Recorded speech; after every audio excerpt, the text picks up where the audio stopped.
Hello everyone, it's Hannah here from Virtually Fluent. Today we are turning to the grammar topic of possession, being the possessor or the owner of an object. We're going to look at the 4 typical grammatical structures we can use to talk about possession in English.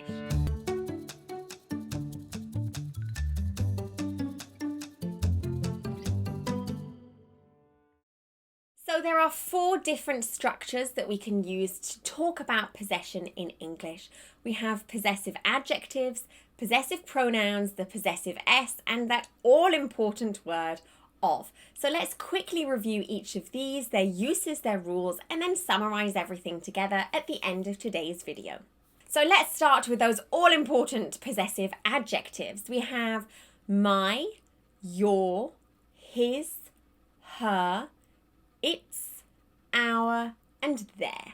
For example, my name is Hannah. What's your name? And you'll notice that possessive adjectives must go immediately before a noun. The next form we have is possessive pronouns. Mine, yours, his, hers, its, ours, and theirs. For example, that chair is mine. Are those keys yours? And you'll notice that possessive pronouns replace a noun. Sometimes we want to avoid repetition. We don't want to say, is that chair your chair? Or are those keys your keys? We don't want to repeat the noun. So possessive pronouns replace a noun. This typically means that they will be after the first noun. They tend to be at the end of a sentence with some kind of punctuation mark after them.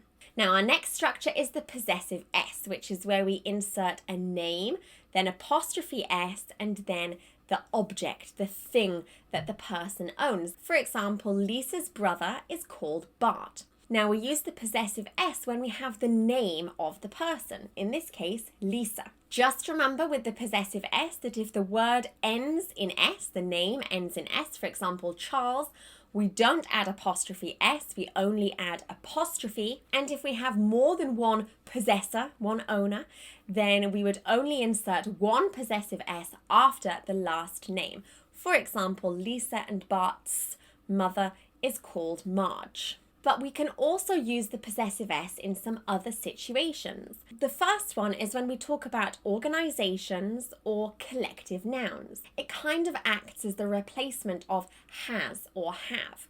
For example, this is the government's policy. The government has a policy. This is the government's policy. For companies, it's the same. It is the company's decision. Countries and cities also require the possessive S. London is the UK's capital. And when we have specific time phrases or periods of time, we can also use the possessive S. For example, do you have yesterday's paper? Some other typical phrases, time phrases that we can also use with possessive S are today, tonight, tomorrow, parts of the day, this morning, this afternoon, this evening, and specific days, Monday, Tuesday, Wednesday, etc. And our final method of possession in English is using the magical word of. For example, the name of the man sitting on that chair over there is Kevin.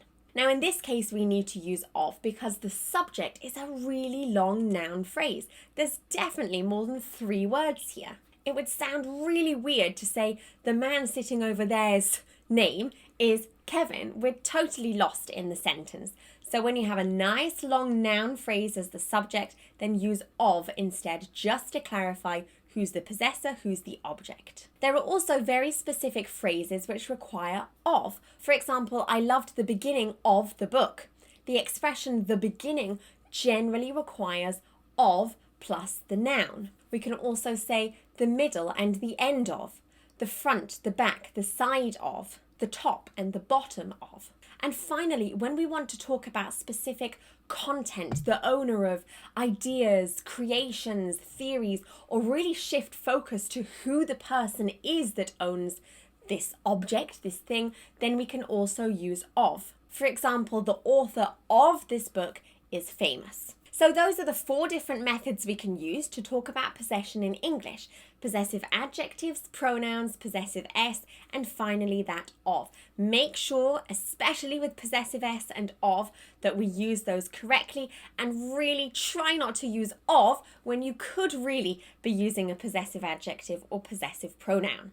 If you want to practice using all of these possessive forms correctly, correct some incorrect sentences, be the teacher marking sentences, take some online quizzes, complete some online activities to really test your understanding of possession.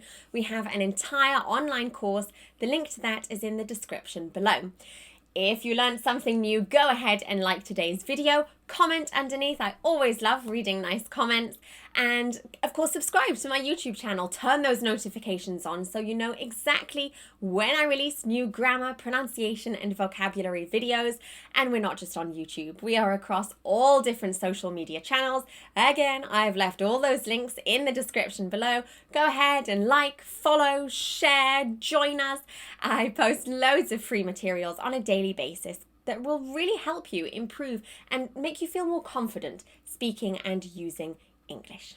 This is Hannah from Virtually Fluent, bringing English to life.